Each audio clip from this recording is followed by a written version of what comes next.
નમસ્કાર. સુખી નિવૃત્તિનું રહસ્ય શું છે? ચાલો આજે એના પર વાત કરીએ. અને જુઓ, આ કોઈ પુસ્તકોની થિયરી નથી, પણ હજારો નિવૃત્તોના જીવનના 2 દાયકાના અનુભવનો સીધો નિચોડ છે. આ એ રહસ્યો છે જે ખરેખર કામ કરે છે. તો એક સવાલ, શું સમૃદ્ધ નિવૃત્તિ અને સુખી નિવૃત્તિ આ બંને એક જ વસ્તુ છે? મોટાભાગના લોકોને એવું જ લાગે છે, નહીં? પણ સાચું કહું તો વાસ્તવિકતા થોડી અલગ છે. માત્ર પૈસા હોવા એ સુખની ગેરંટી નથી. આ સમજૂતીમાં આપણે એ લોકોના અનુભવોમાંથી શીખીશું જેમણે પૈસાની સાથે સાથે સાચી ખુશી પણ મેળવી છે.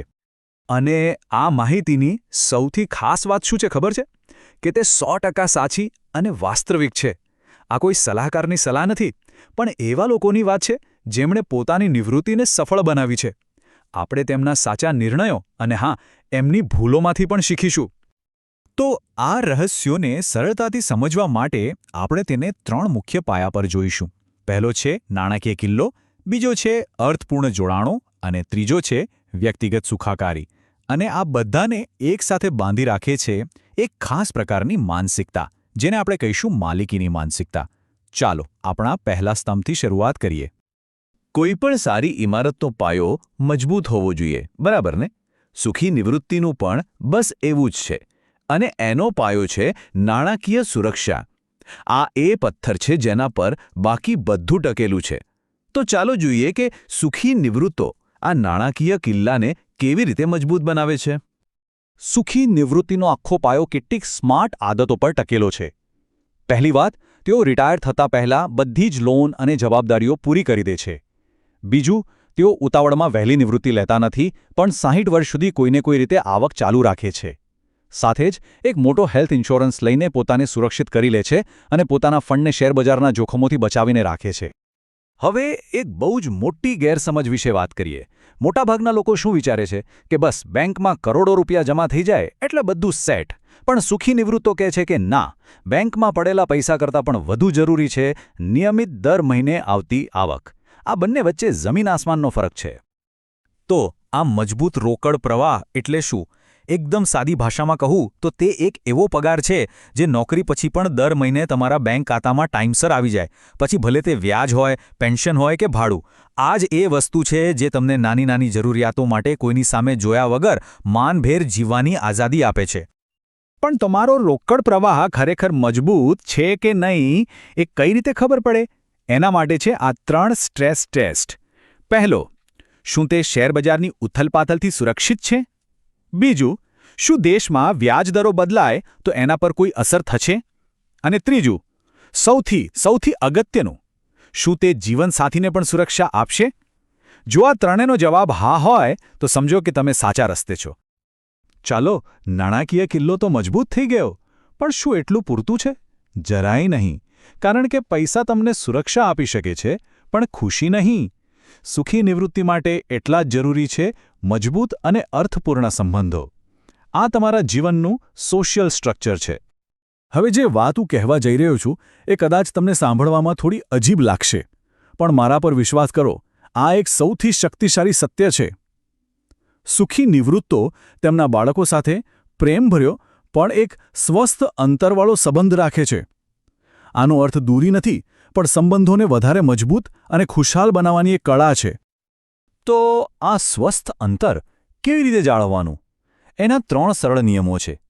પહેલું, અલગ રહો, જેથી બંને પેઢીને પોતાની સ્પેસ અને સ્વતંત્રતા મળે. બીજું, પૈસાની લેવડ-દેવડ ઓછી રાખો, આત્મનિર્ભર રહો. અને ત્રીજું, એકબીજા પાસેથી અપેક્ષાઓ ઓછી રાખો. યાદ રાખો, જેટલી ઓછી અપેક્ષાઓ એટલા મધુર સંબંધો. હવે બાળકો તો પોતાની જિંદગીમાં વ્યસ્ત હોય છે, કદાચ દૂર પણ રહેતા હોય, એમાં કંઈ ખોટું નથી. તો આવી સ્થિતિમાં એક સપોર્ટ સિસ્ટમ હોવી ખૂબ જ જરૂરી છે. આથી જ મોટાભાગના સુખી નિવૃત્તો એક કમ્યુનિટી એટલે કે એક સમુદાયમાં રહેવાનું પસંદ કરે છે. કમ્યુનિટીમાં રહેવાથી માત્ર સેફટી નથી મળતી, પણ એક માનસિક શાંતિ મળે છે. એ ભરોસો કે અડધી રાત્રે પણ જરૂર પડશે તો 4 લોકો દોડીને આવશે, એ બહુ મોટી રાહત છે. એટલું જ નહીં, એ એકલતાનો સૌથી મોટો દુશ્મન છે અને રોજબરોજ હળવા મળવા માટે એક જીવંત વાતાવરણ આપે છે. એક વાત સમજી લો, નિવૃત્તિ એટલે ઘરમાં બેસી રહેવાનો સમય નથી, પણ દુનિયા સાથે નવેસરથી જોડાવાનો સમય છે. સુખી નિવૃત્તો સામાજિક રીતે ખૂબ જ એક્ટિવ રહે છે. તેઓ ક્લબમાં જોડાય છે, મિત્રો સાથે હળેમળે છે અને નવી નવી જગ્યાએ ફરવા પણ જાય છે. તો આપણે પૈસાની વાત કરી, સંબંધોની વાત કરી.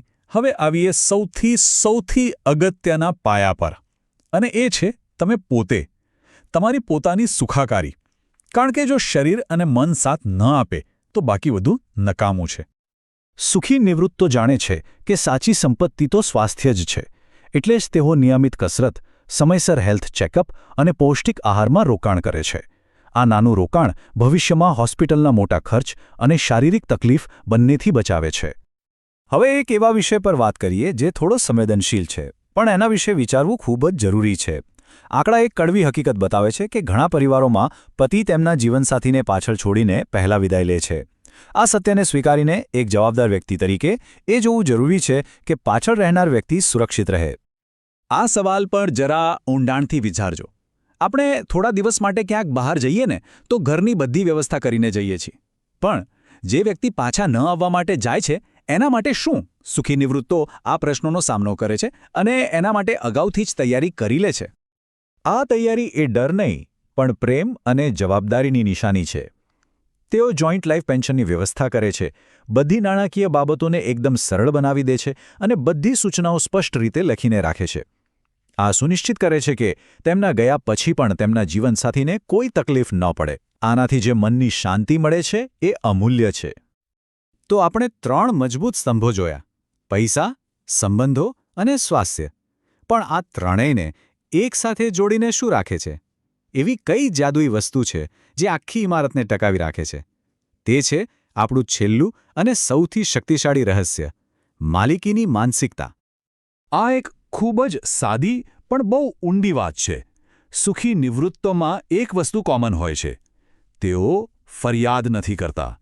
ભલે ગમે તેવી પરિસ્થિતિ હોય, તેઓ તેને સ્વીકારે છે અને તેમાંથી શ્રેષ્ઠ રસ્તો શોધે છે. અને તેઓ ફરિયાદ કેમ નથી કરતા? શું એમના જીવનમાં તકલીફો નથી આવતી? ચોક્કસ આવે છે, પણ એમણે પોતાના જીવન અને એના પરિણામોની પૂરેપૂરી માલિકી લીધી છે. તેમણે સક્રિયપણે યોજના બનાવી છે. એટલે ફરિયાદ કરવા માટે કોઈ જગ્યા જ નથી. તેઓ અપના હાથ જગન્નાથના સિદ્ધાંતમાં માને છે. તો ચાલો આપણે આ 3 સ્તંભોને ફરી એકવાર યાદ કરી લઈએ.